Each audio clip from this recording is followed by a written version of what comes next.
जब से छोड़ल जान दिल के बेचैनी बढ़ गई तू जब से छोड़ल जान दिल के बेचैनी बढ़ गई।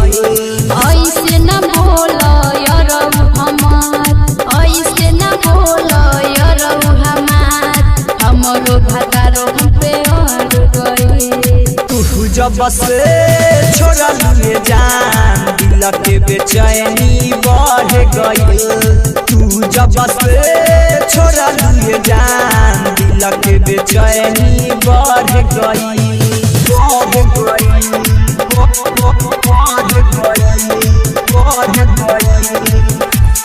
डीजे मनीष रक्सौल बेचैनी बढ़ गई।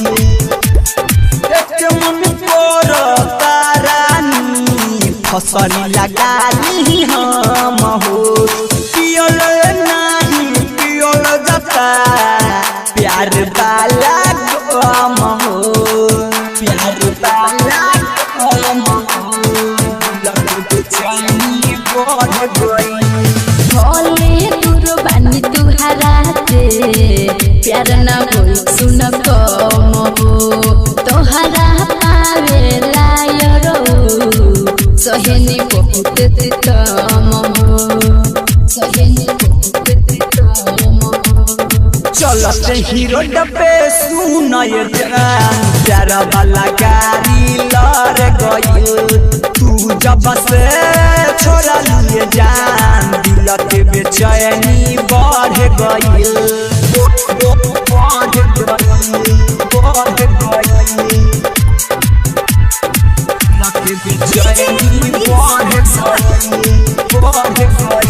संगम रिकॉर्डिंग स्टूडियो साहिबगंज।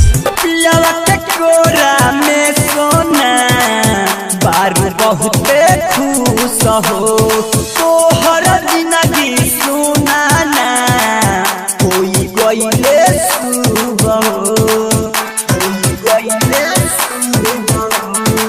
लग बेचैनी बढ़ गई। निरहु देव बरपतिया मन तू ही हवा हमर जान हो तोहरे नामे जिंदगी अपन कोई निहा कुर्बान हो कुर्बान हो। राजा पराकाश कहता रे खास प्यार वाला बतिया बिखर गई तू जब से छोड़ल जाया प्यार वाला बतिया बिखर गई।